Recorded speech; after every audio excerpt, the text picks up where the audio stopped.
Yo, yo, yo, yo, yo.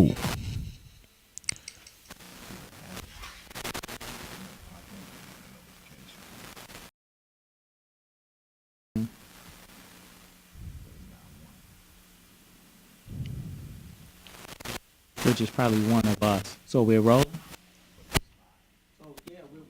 We're rolling. Welcome, everybody. Welcome. You already know this is the Connect 360, and I am D Jackson, all about making things happen. We got a great, awesome show we're going to get in today. Justice, what's some of the stuff you were just talking about? You said we're about to cover. We're going to cover the whole shebang. Trump to Kanye to what's going on. A lot of hot topics. Hustling, everything. Where you all checking this video out from? Can you all see us? How can you hear us? Tune in, say something. Yeah, definitely. So we want to make sure everybody is if you're looking at us on our pages, you want to send people over, make sure y'all go to the Fresh Aire Network. That's Fresh Aire, AIRE. You should actually you should see it actually on my page. But go to the Fresh Aire Network. That's where we shoot every single Wednesday, 6 to 7 o'clock is where we shoot. So the Fresh Aire Network, make sure y'all tuning in there, send everybody over there today. And we're about to get directly into the show and get things rolling. If y'all have any questions, also if y'all want to call in, y'all can call in at 773-263-2584.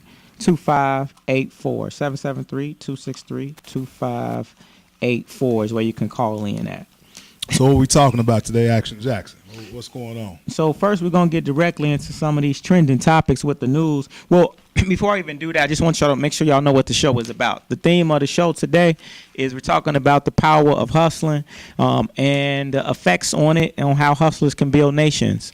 And we're going to really go deep into that, and we're going to give y'all some hustle rules for 2017. So if you're a person that wants to develop more, earn more, get more, do more, you'll consider yourself a hustler. We're going to show you how to be able to step your hustle up for 2017 because there's some stuff that needs to stop. A lot of things need to stop. A lot of things. So we got some good tips for you. All right, and so with that, first, let's get into the trending news. Let's get into those topics. So first, in terms of the news, one big thing that's happening right now that we want to get into is the new president-elect, Donald Trump. Right now, there was a video that TMZ just reported with him and Kanye West. Him, Kanye, also Jim Brown, and a couple other legendary. Who else? Jim Brown. Ray Lewis. Yeah. You didn't see that? I didn't see Jim Brown and Jim Ray Brown Lewis. Was with Trump. Yeah, you got to check that out. What's going on? What happened with Kanye? Well, you know what? From what I know, he dyed his hair. Yeah, he was standing there with the blonde hair, and there's a couple different reports from sources saying that what they were meeting about. No, we don't really know, but so one source was saying that they were talking about Chicago violence, and they were talking about police brutality. It's supposed to be in the meeting. The purpose of that meeting. Who knows exactly what they were talking about. Where'd you hear that from? This was a source. Actually, I don't even know if the source is credible, really. I think this was TMZ that mentioned that, okay. I believe. Okay. So, again, even with TMZ, we don't know the credibility of that. I mean, how do we know officially what they were talking about, if it's not documented? So, but I do know, I did see the video that showed the pictures, and it was kind of weird, in my opinion, looking at Kanye standing there with the blonde hair.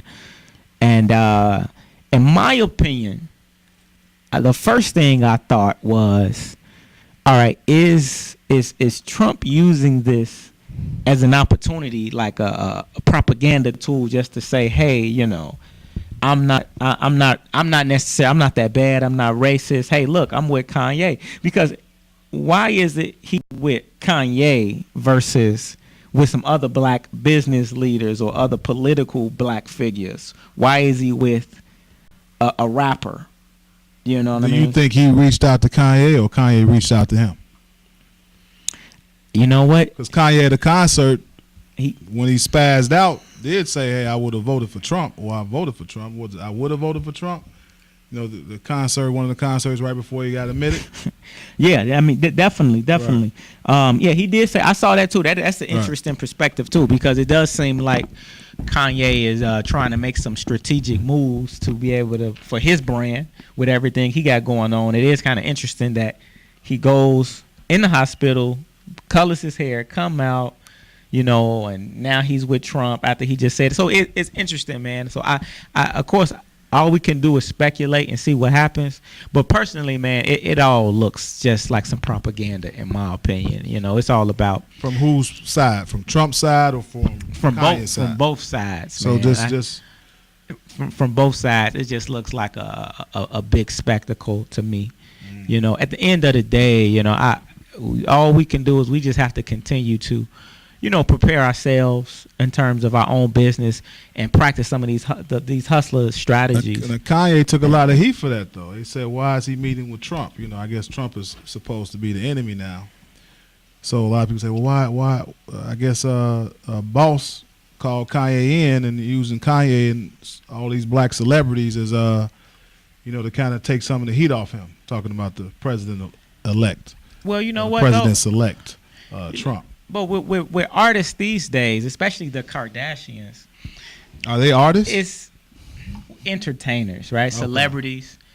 It's really almost, even negative news is still good. It keeps them relevant. Why do they even trend? I'm just curious. The Kardashians. The Kardashians trending? You got this Kardashian, that Kardashian.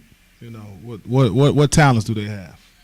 Well, a talent I see they have. I think they're very smart about just getting attention for just lifestyle, so just random, just like promotion, like marketing promotion for nothing. I think they're smart enough to recognize the era that we live in is a era where people they like reality TV. They want to be able to see some vein. You know what I mean? I really think, for one, people like seeing a train wreck, and to a certain extent, the Kardashians is a train wreck when you really look at it. When you look at what's going on with Bruce Jenner, you got him running around. Are they a train wreck, or the men that marry into the family become train wrecks? It's all connected. It's all connected. If all the men is coming into the family having this drama, hey, it's got to be it's a pattern there. It's a pattern there. But I will say, I think they're very smart about marketing, because people keep watching, people keep getting attention. And when even Kim, she released her app, I think she did like $80-90 million in sales on that app she released. Okay. Then the app was just like, what is the app about? I mean, what happens with that? It was like some type of video game type of app sort of thing, where you're like The Sims, where you're like a girl, like you are Kanye, and it's like you're trying to accomplish these things. You're putting on makeup and getting hair and stuff like that. So it had like these little, like a video game type of thing, but like the lifestyle of the Kardashians. Okay. So I do think that's a great skill, because you have a lot of people that's trying to duplicate that. That's the new hustle for a lot of social media models, is let me get attention for looking good, causing controversy. And then the thing is, though, you got to have something to sell, And the last thing I'll say about that, is sad that if Kim could make $3-4 million for just showing up at a location, and Kanye, he got to work 2-3, you got to keep producing hits.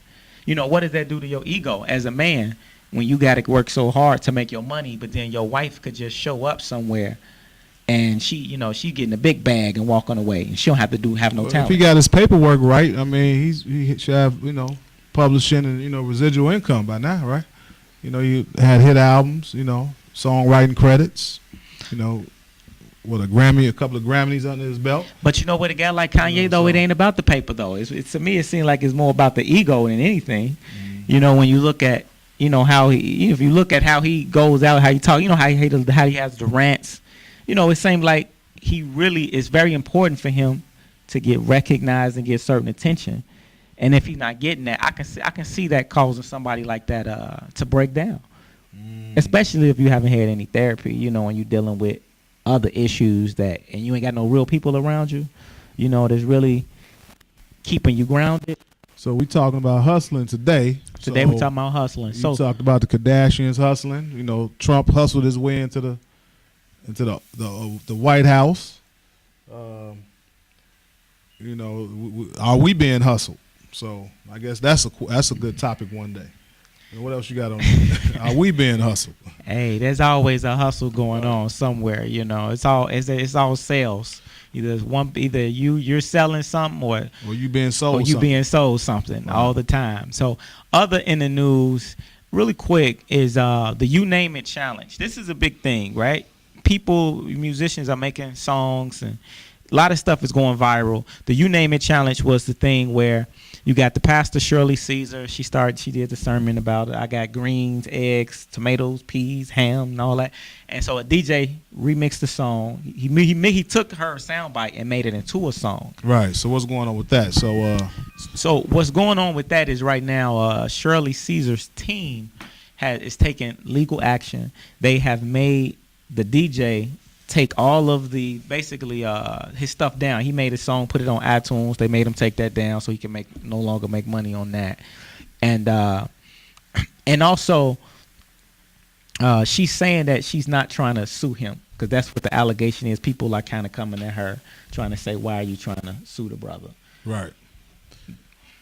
Yeah. Yeah, I don't have anything to say about that one. You know. Only thing I want to say about that, since we're talking about hustling, is to me, the DJ is showing a perfect sample of short-term hustling because the fact that he had to take that down means that he did not, if he took her intellectual property and he did not contact her first saying, hey, how about we work together on this and with your permission, let me put out this song and you can maybe get a percentage off of it. And then from there, if he would have approached it like that, maybe he wouldn't have had to never take it down in the first place. And maybe it could even led to them doing another song or another challenge. Mm-hmm. So all I'm saying is, as a hustler, you know, sometimes we got to really evaluate with the moves we make. Are we doing it for short-term moves or are we doing it for long-term moves? But next in news, we also have, speaking of Trump, he just signed up a lot of his new business council meeting members. His business council members have just been announced. Some of them include the CEOs of Uber, Walmart, Tesla, SpaceX, PepsiCo, Walt Disney. You know, some of the, you know, and these are some huge companies right here.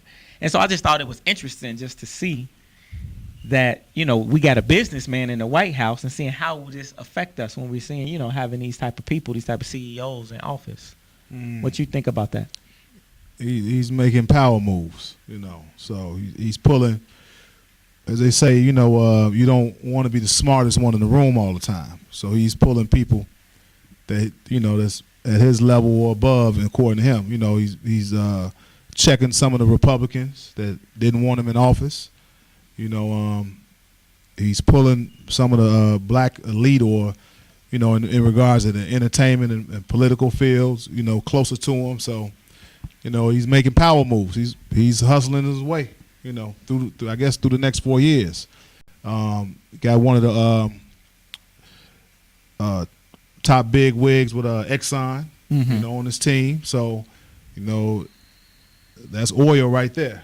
And, you know, they say when you know, it takes a lot of oil to go to war. So I think we better brace ourselves for the next few years, you know. I think what's also interesting about it is many of these people, like Elon Musk, for example, who's a CEO of Tesla, also founded the company PayPal, right? Right, okay. These people vocally spoke out against Trump before he was running. They said he should not be the guy here. He supported Hillary, but now he's sitting on the board.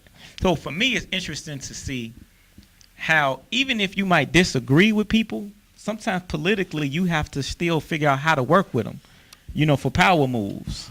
Even if you, and I think even in the black community, that's something that we don't do enough of. Like, we got people that you don't like. Right. We don't like people, then don't work with them. Like, for example, people saying Kanye shouldn't even spoke to Trump. Like, why are you even next to him when really, you know, it's the mindset maybe should be, maybe you should be the person that's talking to him so we get some sort of line of communication with the White House. Right. Well, you know, but we don't know what I don't think Kanye spoke to him to have a line of communication to the White House for the community, you know, is to build his brand up, you know. So for a business move, I can see why Kanye did it, you know. Yeah. From a business perspective, you know, more albums sold, more people exposed to his brand in middle America, you know, from them states that Trump probably got all those votes from. So from that angle, you know, I can see. Well, right. Also speaking of news is this is the last news piece, and then we'll go directly into the topic. Is the V2V technology, which is basically vehicle-to-vehicle technology, it's just been passed by the federal government, United States Department of Treasury. They're making it mandatory that all new vehicles will have communication with each other. They're going to have the technology where they can communicate with each other. So, you know, like if a car is speeding or to prevent an accident, they're making it mandatory where all new cars will have that. So the cars will be able to talk to each other. Basically, they talking to each other, relaying, I guess, this vital information. They cussing each other out and, you know, tight traffic situations, you know, vehicle road rage. Is that high tech yet, or what's going on with that? You know what? It's gonna be interesting to see how deep it gets, because in some cases, some of these cars, they will stop themselves right before a collision. So it'll be interesting to see how does, you know, because I was watching a video the other day where it was two sisters on World Star Hip Hop, and one girl, they were arguing with each other. And what the girl did, she hopped in her car and she started ramming the other girl's car. Oh, wow. She hit the girl like 3 times. On video. Right. On video. Yeah, she hit the girl like 3 times, and then they drove away and they chased each other, and they probably did some more ramming with their cars. But it's just interesting to see how technology is moving so quickly, and seeing it, you know, how is it going to impact the way we behave, you know. It's going to be interesting. I wonder if it's a brother behind this type of technology, you know, because usually when it comes to, you know, technology, it's usually one of us in the background, you know, especially when it comes to traffic. But traffic light, we did it. Tail light, you know, we did it. Even the locomotive or the trains communicating with each other so they wouldn't crash into each other on the tracks. I think brother, Granville T. Woods, look him up.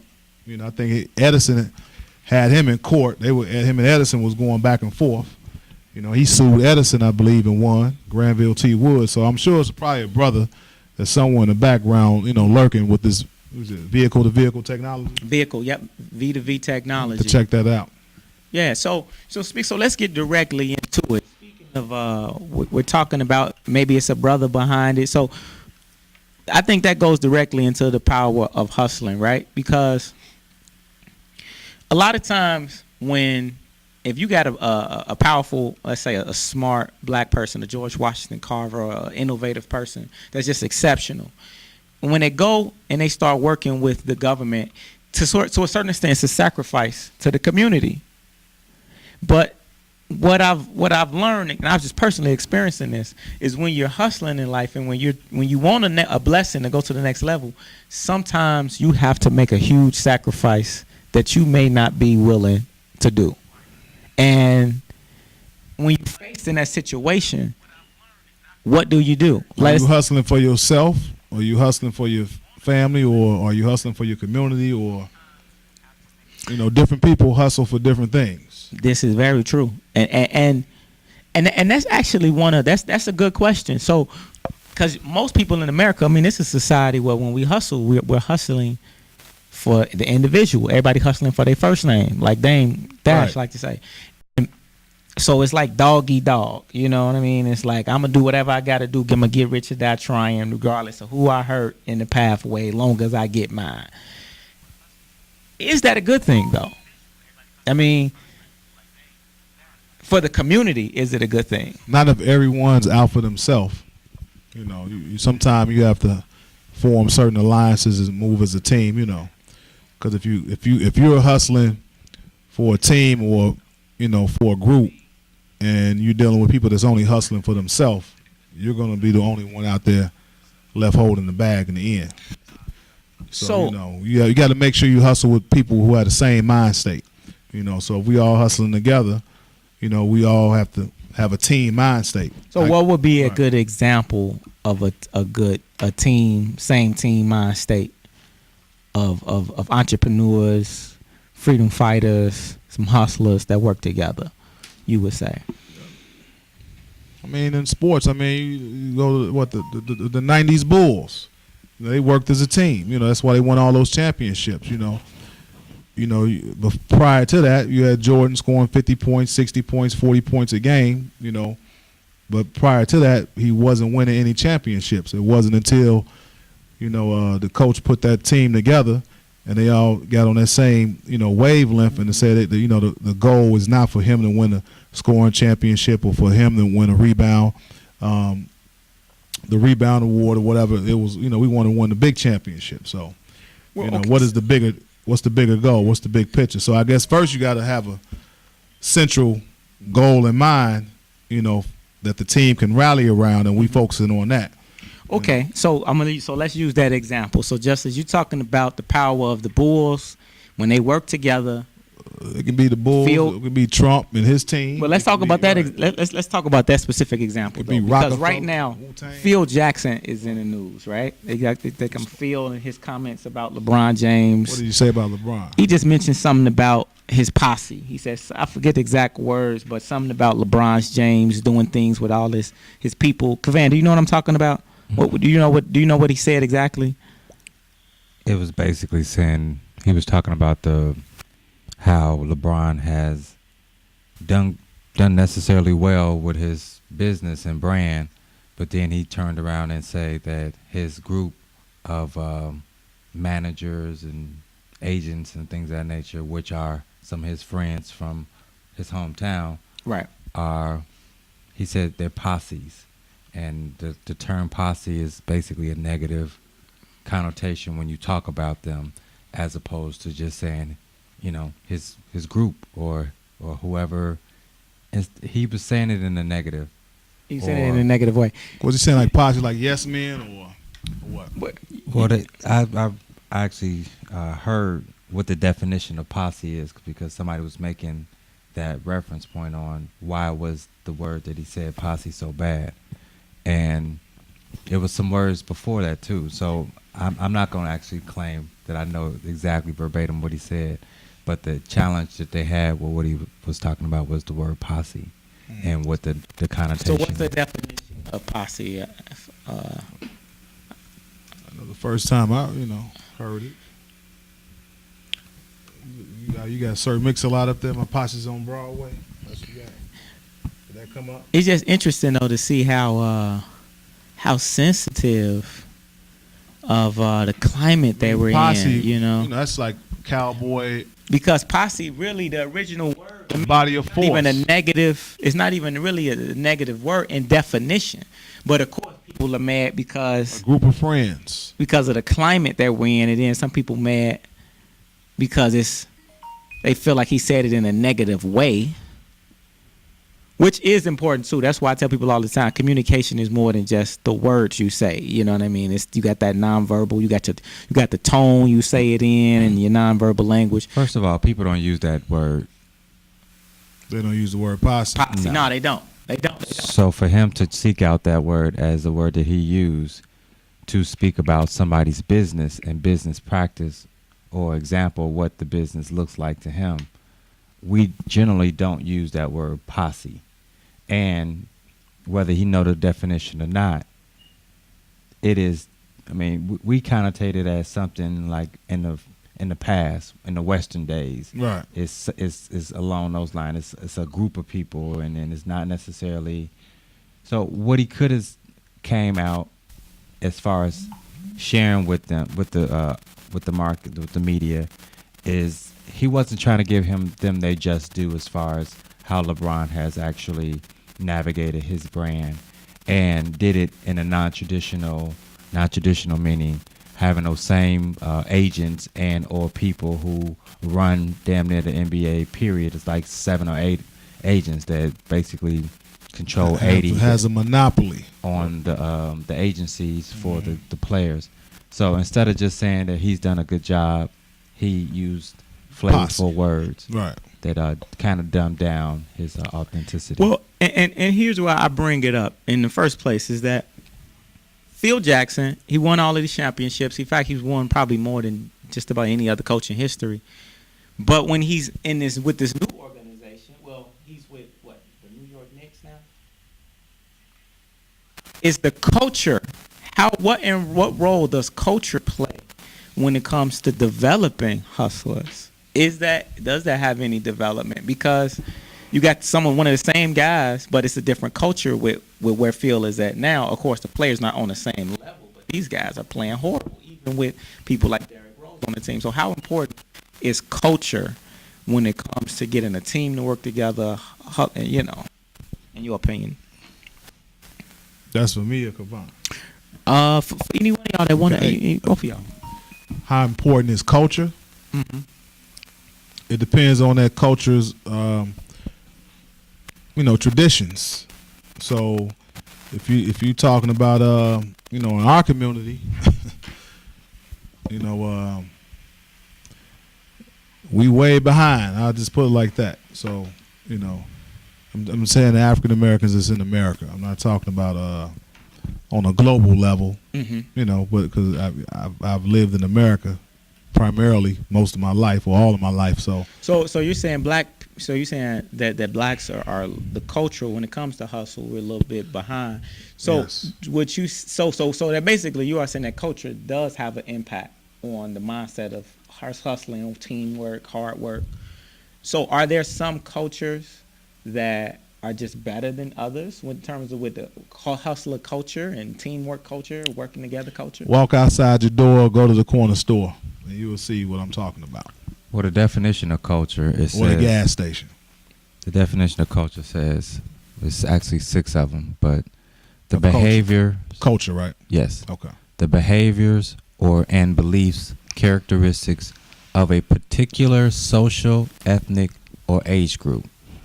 So when I looked at that and I seen it, behavior and beliefs, which are how people interact, what's the common denominator on what they believe in, meaning if I say wild hundreds, people in Chicago is going to know the culture of what wild hundreds is, but if I say that in some other city, they won't understand it. So if I'm saying a bunch of words that's in my culture, in my city, and another person that's not in that city can never ever understand the complexity or the simplicity of whatever is going on, which means that people like to be in groups.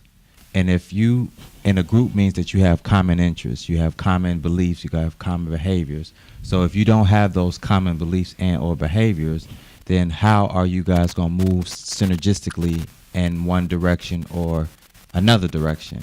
And did you take everybody's thoughts into consideration when you build in this culture? What's your take on the African American community? Do we have synergy, common interests? Are we moving in the same direction overall in general? Well, I say yes, in some facets we are, and no in some others. Yes, when it comes to the music side, meaning the fact that we know that we love music. So that's our culture. We love to dance. That's our culture. We love to put spin on things that's original. That's our culture. Now, does other cultures do it? Yes. Do they do it like us? Some may. That's relative to who you're talking to. Now, are we good at some things? Yes. Do we know the philosophy behind how things are culturally created? No. If we don't know how those things are, then it's hard to have some kind of philosophy on a culture as a whole, not a culture in a specific way. Like the culture of basketball can be one thing, but the culture of people with melanin can be a whole different dichotomy. It's more intensive and more inclusive, and as far as the people, as opposed to just a group of people that know how to play basketball, if that makes sense. So we have it, we understand it, we just not putting those things in a direction that we are moving things forward collectively for our benefit.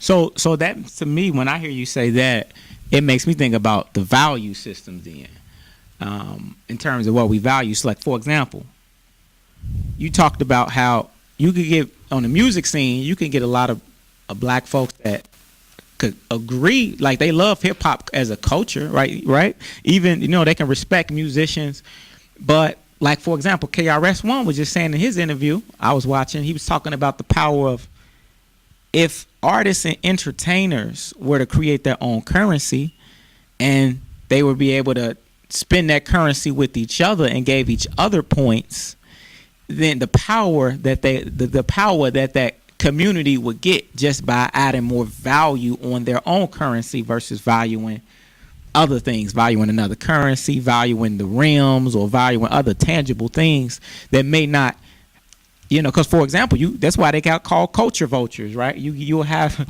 What's a culture vulture? And shout out to Drink Champs too. Oh, definitely. A culture vulture. I'll say what I've seen people say that culture vulture's definition, because I don't know the official definition, but what I've seen people say is that culture vulture is any person that comes from outside of that community and their whole intent is to exploit that community and not share anything You're doing with too that much community. with that mic, man. It's going in and out. Okay.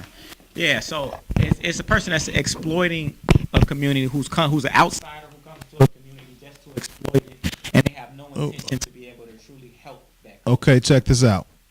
So we know what culture is. He just gave a definition. So culture vulture. What's a vulture?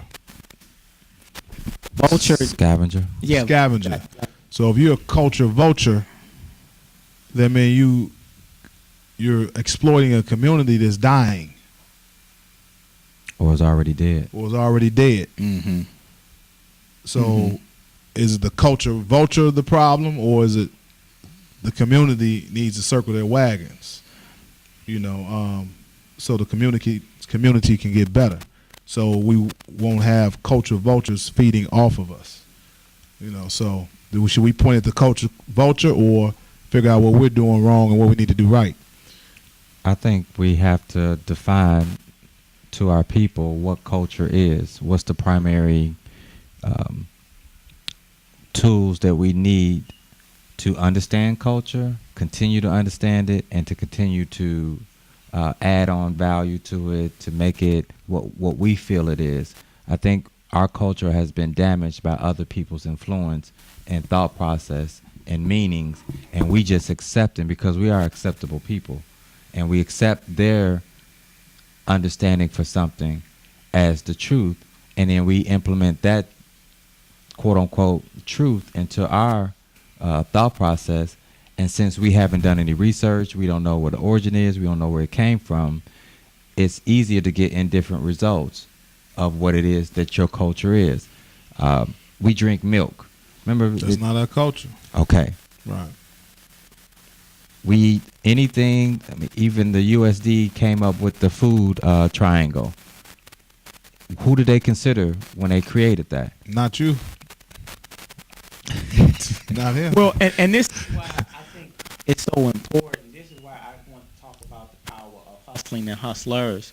Typically, an entrepreneur and the hustlers in the community are the ones that are like rebellious against. They want independence more than anything. They want to be able to create their own code and live by their own rules. You just can't.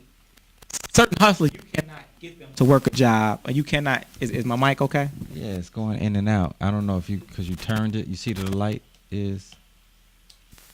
Okay, all right, am I good now? Back on. Perfect. Yeah, it went off. So yeah, okay, but yeah, with the hustling community though, with hustlers, period, they want to be independent. It's all about calling their own shots, making their own rules. They don't want to be compliant. It's that rebellious spirit, and that's one thing why I love about the young people too, especially our younger hustlers that's coming up. Right. Some young people, some of them, but really. All of them, or most of them, have the spirit where they want to naturally. I know rebel. A lot of lazy ass young people. I'm telling you. Like I'm not saying we got some lazy old folks, lazy middle-aged people. But do we blame the young people for being lazy, or do you blame the elders who haven't laid out for them the example of this is what you can get if you out here working hard. When you say young people, what age group, first of all? What age group you talking about? I'm talking mainly teenagers. Okay. Because once you start getting past a certain age, you can't blame the elders anymore. Yeah, I know 35-year-olds blaming 55-year-olds for all their problems. Now, or 29-year-olds blaming someone who's 60 for all their problems. No, once you get past a certain age, you have to take responsibility. Well, teenagers. Let's go with teenagers. Well, as a hustler, though, one thing that business owners know is that if you're a leader, you cannot blame other people for your problems because you're the one in charge. Even if it's someone else's fault, you just have to eat it. You just got to take that loss and say, you know what, I'm responsible because I hired you. I'm responsible because, I'm the leader of the organization. So that accountability it has to be there if you're going to be successful. So accountability, if you're going to be the type of person, like you said, a hustler that's really successful, accountability is one of the main keys right there, and taking responsibility. So, definitely. And so what coaches have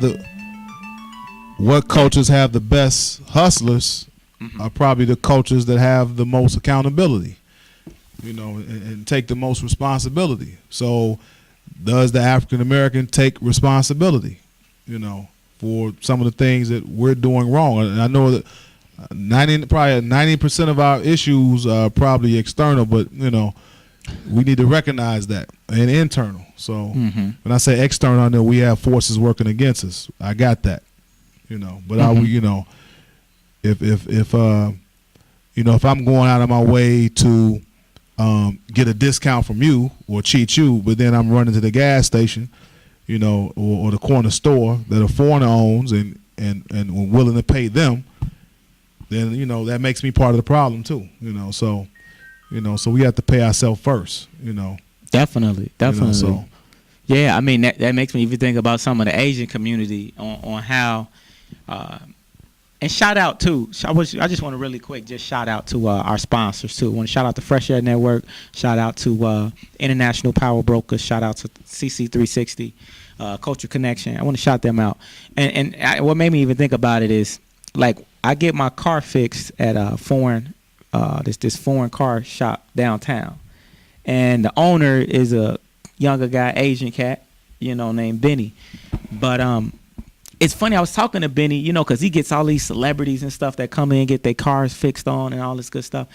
And I was asking him, like, did he vote? And he was just telling me about how so many people in his family and community, they didn't even look at the president as a factor when it came to their business. Because he's not. Because they knew they were going to take, I guess there's accountability, like, hey, we're the ones that's going to control what we, our destiny. Well, I'm not gonna say he's not, but we talked about the local versus federal or universal way of doing things.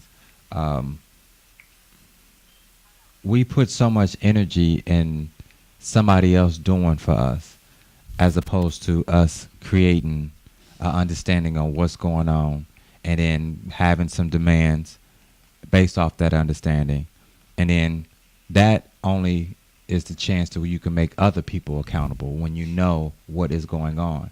If you don't know, then 9 times out of 10 you don't know the right questions to ask. You definitely don't know what the right results are, and it's been like that for so long because we haven't taken on the task of understanding that numbers, beliefs, behavior does make differences. It's the same thing with the pipeline and how things have changed on that front. The fact that those people stayed, they came out, they had some synergistic, they had belief systems, and they voiced them. Lucky enough that we have technology that can actually capture some of these cultures and beliefs that now they can't be misunderstood. They can't be screwed. They can't be twisted by the media. Because you're seeing it live and direct. So I think one of the things that we can do as a people is to, of course, embrace technology. That's one thing. Second thing is to understand that we do have a say-so. We do matter. I think most of our culture think that I'm not going to vote because I don't matter. That's what they hang their hat on. Now, I'm not saying that voting is the end all or be all. I'm saying that that philosophy of thinking, that behavior, is what most people are actually living off of because they feel like they don't matter, which means that their culture is a behavior of I don't matter. I'm done. No, that's really interesting. That's really interesting. You know, it just make me think back about why it's important. Right now, we're working on this documentary, right? We got the trailer out, and the documentary is basically really going deep into the same topic we're talking about today, which is we're going into hustling, with hard work. We're going specifically into how the culture of hustling.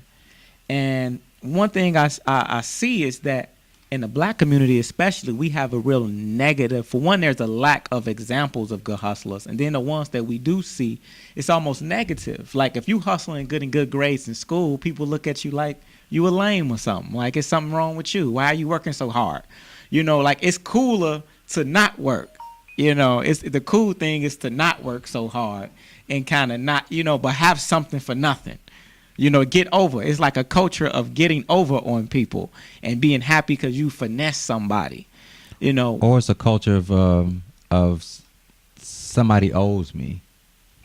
That too. That's the big part. And a lot of that comes from, in my opinion, not having a father in the household growing up, because many women that are single have sometimes an attitude that someone owes them, whether it be and not all of them, but I'm talking about like people that depend on the government. I'm talking about them people specifically. If they're used to getting a lot of food stamps and stuff for free, it's that culture of, what can you do for me? You know, what can you do for me? I'm owed this, I'm owed this, owed that. And if you grow up in that culture, what are you gonna, if as a boy you're trying to be a man, you're gonna duplicate that, which is why my grandfather he never even allowed us to get free food at school. Like they were trying to offer me free food at school. I told my granddad, he was like, nah, you can't get free food.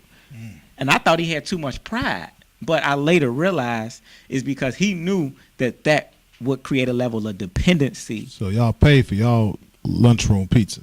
And the tripped out part, we didn't make a lot of money. We weren't like a really, you know, but we were a family that, even though we didn't make a lot of money, it was a lot of us, but we were just, we were blessed to, you know, we had some organization and some respect in the household, where it's just certain things he just wasn't going to allow. That makes sense. That makes sense. And I'm looking at it says, what cultures have the best hustlers? Yeah. Are immigrants better at business than Americans? Who are some great examples of hustlers across the globe, and great examples of hustlers across the globe, and how to teach the children? You know, maybe we could have used entrepreneurs or hard workers. Why did you choose the word hustlers? Because I think hustler is a great example for, so entrepreneurs are the foundation for almost any nation, right? These are the people that they innovate, they solve problems, right? But the reason why I didn't want to say entrepreneurs is because many times the entrepreneur's goal is money. At least what we think of in America, we think you're going into business because you just want to make money. Or freedom, financial freedom, or, you know, independence from punching the clock, you know. But to me, the difference is with hustlers is bigger than just being an entrepreneur. Okay. It's about a lifestyle. It's a code of, I'm going to call, like you said, I'm going to have freedom. And I'm also going to be disciplined enough to live my life with certain rituals and certain habits. You know, and you may not want to be an entrepreneur, but you can still possess these hustle habits even if you don't own your own business. You know what I mean? You might be a pastor at a church, you know, for example, or, you know, and still have a level of hustle. Or you might be a musician or artist and you still have a level of hustle about yourself. I was looking at the NBA, and this has happened a couple of times, and they were speaking on that word, hustler. And then, you know, of course, in basketball, if you're a hustler, that's considered endearment. I mean, you like, man, you want that. And what that meant to me is it aligns a mental capacity with a physical capacity that sometimes on the outside looking in, it doesn't seem like that person should be that driven. Okay, so also we have to think about the word hustle and where the negative connotation came from, which was a word that we used when it came to the 60s and 70s, which in that case came out to be a negative connotation. Now, hustler is a mindset to me. It is a lifestyle. It is something that no matter what goes on, you're going to get things done. That is a culture. That is a belief. That is something. So the NBA announcers was telling me, I think it was Doug Collins. He was saying that hustling is a skill. It is actually a skill.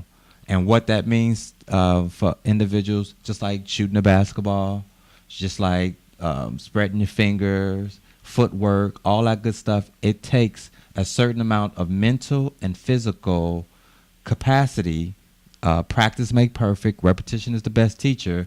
To actually, and then itself has a lot to do with it. Somebody can tell you how to shoot, but if you don't want to learn how to shoot, if you don't want to be a hustler, if you don't want to go that extra mile, then it's no longer going to be a skill. It's something that you turn on and turn off, and sometimes you cannot necessarily control it. So hustling to me is something that is an endearment because it actually equates the mental capacity with the physical capacity, and it's quote unquote control too. It's control. If Rodman comes to mind, right, he was this control chaos that everybody revered, but they revered it because he went all out, and that was his behavior, and that was his belief. Other people didn't have it. That's why his was so prominent when other people see it, because it's not common. And that common means, it not being common means that it's not a skill that everybody has, in my opinion. Or a gift. We can call it a gift. So question is then, I guess before we begin to conclude, is how can we then be able to develop the youth and create a culture and an environment for them where we are embracing the hustler and we're setting examples for them, and because for now you got a lot of, in the black community, you got a lot of young people that they feel like their only option to hustle is to maybe sell drugs or to do something sports that's not in the benefit of the entire community, and many of them, they don't even value doing something for the community. I think it's more of transferring the thought process from other things that society has given you, said drugs, cocaine, with any of that kind of stuff. That was by design. They put that in the community to have individuals think that this is the only way in which you can make money. And if you think that's the only way, and you believe that that's the only way, then that's what you're going to actually keep in your mind, on the forefront of your thoughts. You're going to continue to go at it. You're going to find different ways.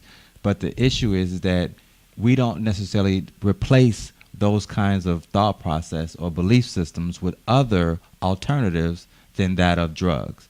They don't have examples. So you said earlier, repetition is the best teacher. Is the best teacher. So you got to go to what the youth are listening to and what they're watching. Good job. So you can't say, okay, well, the hip hop or this music or the television or the video games isn't an influence on them, and then say, well, if they were raised right, okay, your mother tell you one or two things in the morning, and then the rest of the day you listening and watching all this garbage. So what's the repetitive force right here? So if I got a certain type of music in my headphones all day long, and my mother only saying, or my father saying good morning and good evening, good night, so we need to change what they're watching, what they're hearing, what's going on. We can't say reading because I don't know a lot of youth that read nowadays, but what are they looking at on social media platforms? So it's the whole dynamic. And I would like to speak on the question that you posed was, are immigrants better at business than Americans? And go ahead. Go ahead. No, Go ahead. I say yes overall. Well, hold on. Black Americans or just Americans? Or We just talking just Americans in general. Yeah, because when they come over here, if they're an immigrant, what's their only alternative if they don't make it over here? Well, I think it's back to back. the culture of how they are brought up. That's one thing. And the culture generally is brought up with less obstructions inside of their day-to-day activity, meaning like their family members, how they interact with each other. When they leave out of there, what community did they live in? How do they interact with each other? You mean as from when they over here in America? Yeah. Okay. Where they come from, because immigrants come from someplace and they have a culture, and then when they come here, they don't have to, but they sometimes evolve to how they can blend their culture, which they take very seriously, and then the U.S., the Western civilization culture. And what I'm getting at is that if you have some kind of background on what culture is based off of where you come from, at least you have a reference point. And when you come over here, you kind of just take in the other cultures as, okay, I like that or I don't like that, but at least I know I have a reference point. If we as melanated people do not have a reference point, then it's harder for us to take culture serious, is because we don't have a history of understanding what works and what doesn't work. And that comes with the camaraderie of being together, how we interact with each other, what's the advantages of having safety in numbers. Those are all cultural things that the other cultures haven't. At some point in time, I'm going to say this and I'll be done.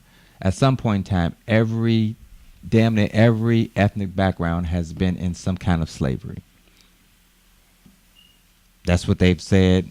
And when you do your research in some shape, form, or fashion, it has been that. The issue is that after you get into that kind of challenge, how long ago was it? How intricacy was the actual slavery part? Was it just physical? Was it mental? Was it both? Was it a little bit? How long was it? And then, had you had any other concept of what the culture is prior to somebody coming in and sharing what their culture is? And I'm telling you that immigrants has less things that has kept them from losing who they are, whereas we don't necessarily have that, which means that we have to take on other people's culture. And as you know, anytime you take on other people's culture, you may or may not know all the ins and outs. So are immigrants better? No, I don't think they're better. I just think that they have less outside forces that kept them from making it. And then they also had an in-house culture of support that helped them, which we may or may not have. So you saying if it's a level playing field, then no. But you're saying right. If okay. But based on the obstructions that we have, it could appear that we are less of a hustler overall, or business minded or whatever. I got you. But it's quite the difference, because we have been put down so much, but we still are revered by everybody. Right. So doesn't that constitute a certain amount of ingenious hustle? Because you got individuals keeping you down, but you're still having the ability to change other people's culture, even though you don't have the same advantages, the same background, the same resources. So I'm not saying that they're better or worse. I'm just saying that better sometimes is relative, and we have to find out what is really the true ingredient for changing people's behaviors and beliefs. And I think we have a good handle on that. We just don't. That's a good perspective, because if we dump, all the obstacles we go through on other so-called cultures, would they even exist? They've made a superior race by default. Right. And they don't even know it. It's like the cockroach scenario. They spray, they do the rat scenario. They spray, they do all kinds of things, but these individuals or things still survive, which means that the next time you come to them, then they're not going to react the same. They're not going to actually be have the same immune system to that. It's going to be stronger. So the same analogy goes with when Trump was elected, and they was talking about how the white folks was going to be, they never been in this situation where they have to survive. They have always been kind of spoon-fed or had the golden spoon in the mouth, and now that they have to come with a different way of looking at something, because this is a one of their own. It's not a black man, so you can't call that bluff. Now they're like, this is one of our own, and we have to actually deal with this dude. And how do we approach it when we never had to approach it like that before? I think then one of the biggest issues is the entitlement and having people take care of you to a certain extent. Like living a privileged life, it can be a very negative thing. And what I mean is like you said, when you're talking about the average white American that's going crazy because they kind of, some of them are low-key happy that Trump's in office, right? Because he can express their views. But then to a certain extent, they know that they could be under attack just like any other group, right? And if you really look at America, though, America, we haven't been producing much. It's like America has been stealing everything and taking advantage and almost raping countries everywhere for the past 50 years. I mean, during the 50s, we were producing. I mean, America was manufacturing. They had car dealerships. So ever since, which was the killer of entrepreneurship. It was a great time. And so now, even when you had these past 50 years, when it's like we're living almost this sweet life of, okay, we're just going to take from other sources. We're not going to manufacture and create on our own. It create a certain level of laziness to it and entitlement. And now it's like, if I'm going to get something, I'm going to get it by taking advantage from somebody. It's like that now that has become the new addiction. Culture. It's being that culture vulture. Let me take from other people, and this is what I'm going to keep doing. But eventually that runs out. And even with black Americans, I mean, most of us have. I think what's the great melting pot? You grew up with that term. And I think it's all cultures, because if it wasn't, then this 2 to 3% of people who control most of the money wouldn't be. If you want to stop, if you want, what did he say? You want to build a wall, quote unquote. So if you want to stop them from coming in, you blocking out culture. Mm-hmm. You don't want to let any of the, the Africans or the black people from the islands in, from Haiti and whatever. Yeah. You're making it difficult for African immigrants to get over here. So if you're closing off the borders, you're closing off the culture. So eventually the country will die. So really America needs us. If this is the great melting pot or whatever, but I just think they confused on exactly. It's like they want us, they need us, but they don't want us, but they can't survive on their own. They don't understand us, dude. They don't understand. I think that's what the issue is. And they're afraid. Like it's almost like if you're a ringmaster in a circus and you got this lion, you tame the lion, so you're not really afraid of the lion, but you know that the lion is still a lion. So you got to keep your neck on it and always check that lion. You got a certain amount of respect for him. But this lion is what makes your show exciting. You take away the lion, you don't have the same, you can't be able to survive. It's almost like a parasite living on his host. But you need for the host to continue to eat sugar and that negative stuff, and so that you can leech off of that. Control. And as soon as that person dies, now you dead, to a certain extent. It's And so, and that's based on. So you saying they a parasite living off? So who's the host? Well, I'm not. I wouldn't go as far as just saying they are a parasite, but I do think that's a good example. That's. Who's the parasite and who's the host? Well, I put it to you like this: typically, how a parasite works is a parasite is the one that's doing less work, right? The host is the one that's brother. Let's break down eating the food. The prefix and the para. What does para mean, brother? Parasite. But go ahead. Hey, we should look at the etymology of that word. Para means what? Dual or parasite? Oh, we gotta look that up. But go ahead, brother. But no, I mean typically the parasite is the one that's the needy one, right? The parasite, comes after. So if we look at history, the parasite is the vulture. Look at this. In history shows that African or melanoid people have been here on Earth for millions of years. I didn't read that in no history book. Where you get that from? If we look at agriculture and you look at some of the bones and things that they found from Africa, Ethiopia, right? And other cultures, their histories are probably 5,000-6,000 years old. So typically, it's the parasite is the one that exists that comes afterwards, right? They come after, and then there's the ones that's kind of more dependent. So, brother, you saying you the host of the planet Earth? That's what you're saying.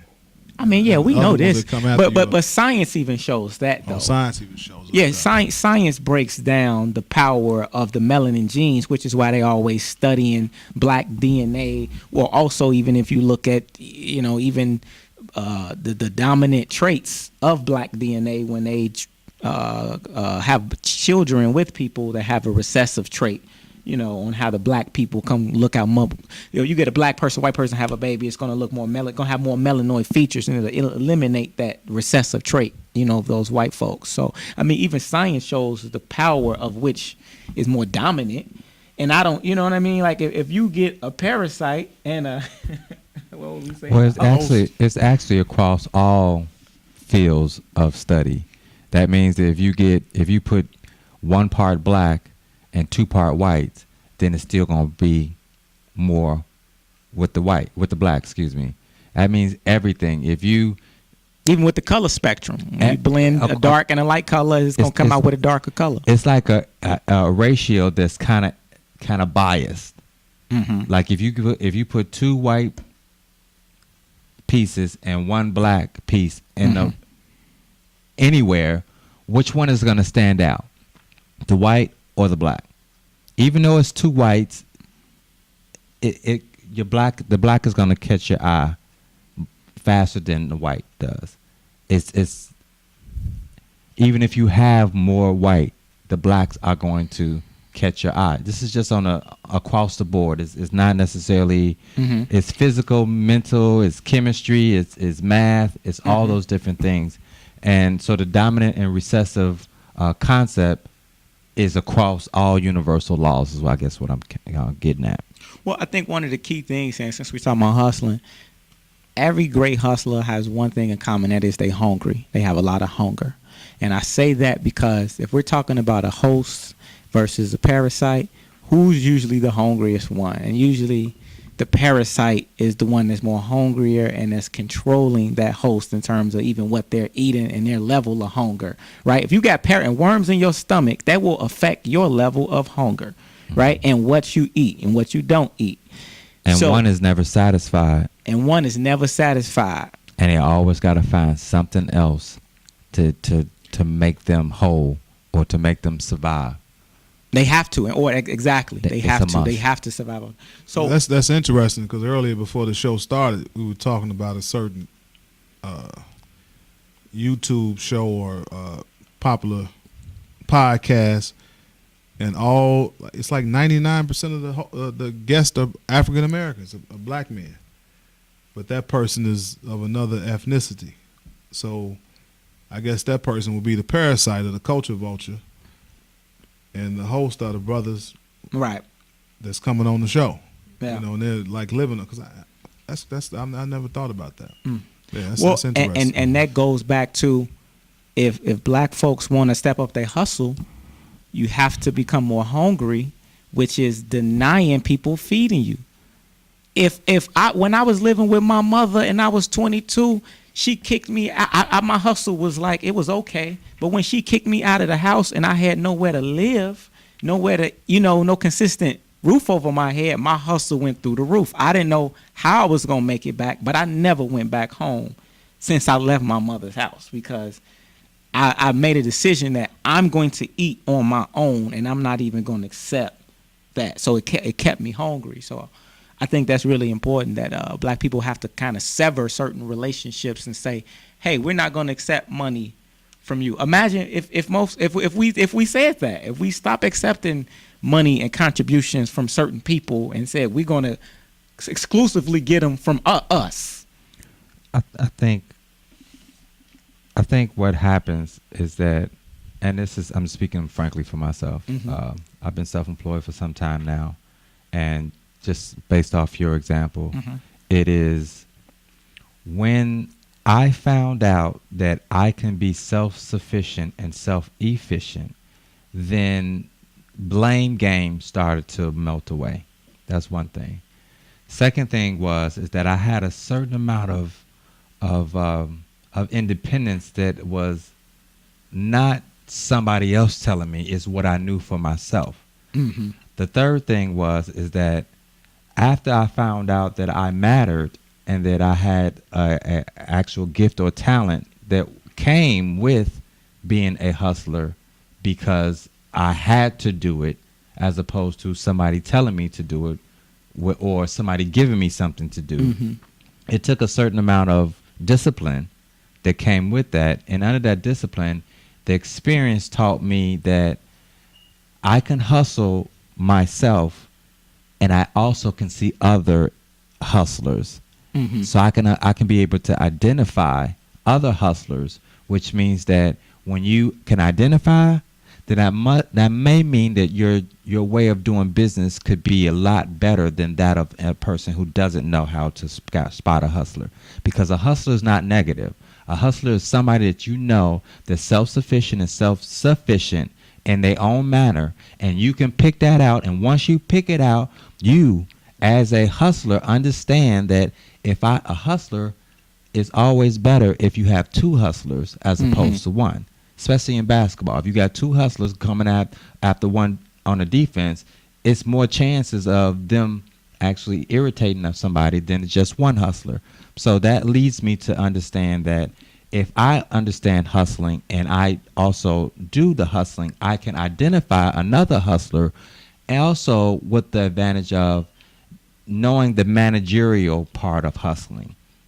Meaning, like, if I understand how hustling works, I can pick other people who can hustle, who does something better than I can in that hustling capacity, which means that the managerial side, which is some of the challenges that we as melanin people have, is understanding that we need other people, but how do we identify those people to come in to help us in the same or similar hustling manner, which means that we ultimately can do more things for the greater good of all. Do you think that's more difficult because a lot of us don't think, like you just said, on the same wavelength? So for you to go find someone that looks like you, that's on the same page as you, it's to me it's few and far in between. So True. With other cultures, if I'm a Arabic cat in the neighborhood that has a store, I can look up the block and see another Arab that has a store or around the corner. But if you're a brother in business, I mean, you have to look across town or over here 10 blocks away. I mean, to provide the service. But you know what? That's true to a certain extent, right? Hustlers are few and far between. Outside good ones. To the gas station. But with the internet, to the corner store.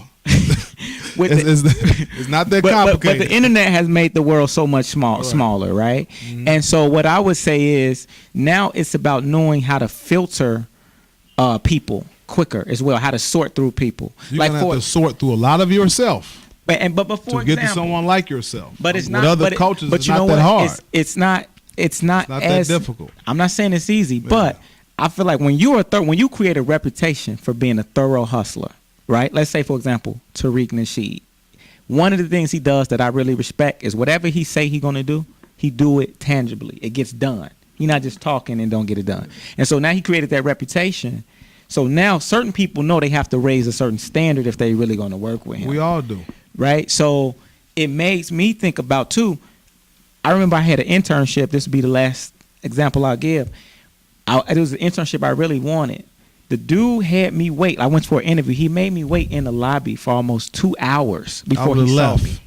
Go ahead. Most people would have left. I would have left. I wanted to leave, but I was that hungry. I knew how this could change my life, because this was a major studio. I'm talking about, it was a major change, and I knew I couldn't continue to do what I was doing.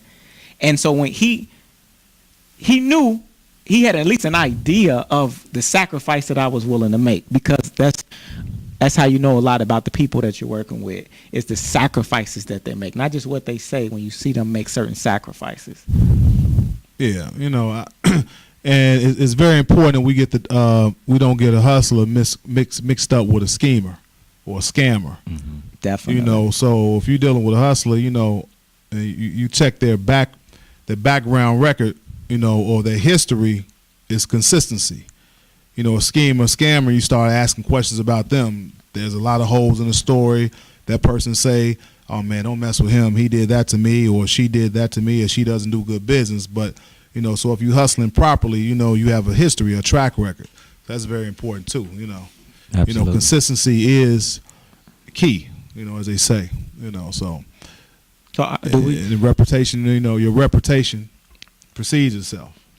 So I just want to, again, as we're concluding the show, just want to let people know we got the documentary. It's going to be crazy. The documentary, Nation of Hustlers. Right now we have a Kickstarter that's up, so we're definitely looking for contributors to help us fund this. It's going to be off the chain. We're going to go into deep. We want to have some of the best of the best people that we're interviewing and guests, so that we can bring the best value to you. We're going to be comparing cultures of hustlers. We're going to be going into different ethnic groups, backgrounds, from Mexican hustles, Asian hustles, hustle code. We're going to break down the code of conduct with hustlers. It's going to be, you ain't seen nothing else like this. And this is what the game has been missing right now. You don't see many people that's really talking about those habits, the everyday habits, and that discipline, those rituals that it take, and that code of conduct of working with people. So we're going to go deep into that with this documentary. So look us up on Kickstarter, Nation of Hustlers. Support that documentary. We really appreciate it. Any other announcements, anything y'all got going on? Make sure you go to the Fresh Aire Network Facebook page, like that page, and also the YouTube channel, Fresh Aire Network, Air with an E. Also, this Saturday, what's this, December 17th? Check out the 300 group at Some Like It Black-owned spot, nice little spot on 43rd and Cottage Grove. We're doing brunch there from 10 to 5 p.m. Some Like It Black this Saturday, December 17th. And also New Year's Eve at the Harold Washington Cultural Center. Check them out, too.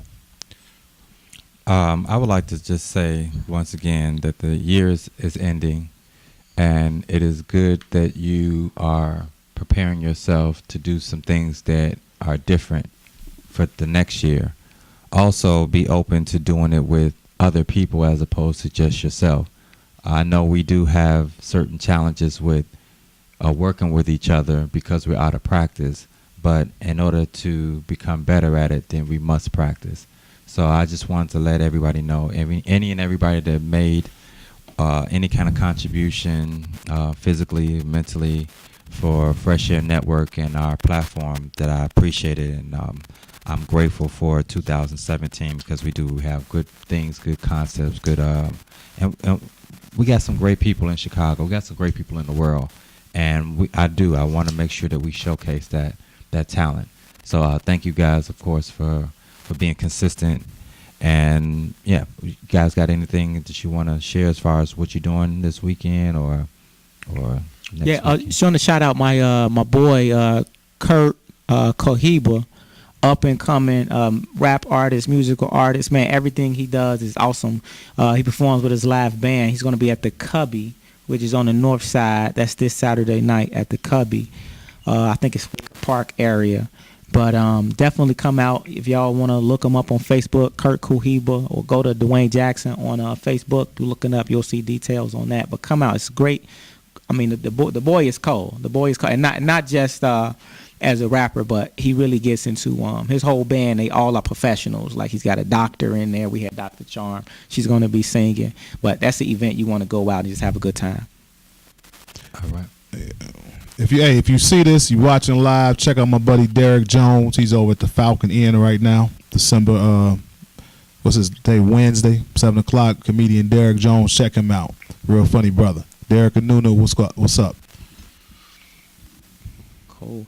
And next week, same place, same time, Wednesday, every Wednesday, make sure you check in the Fresh Aire Network, that Facebook page, subscribe, follow that page.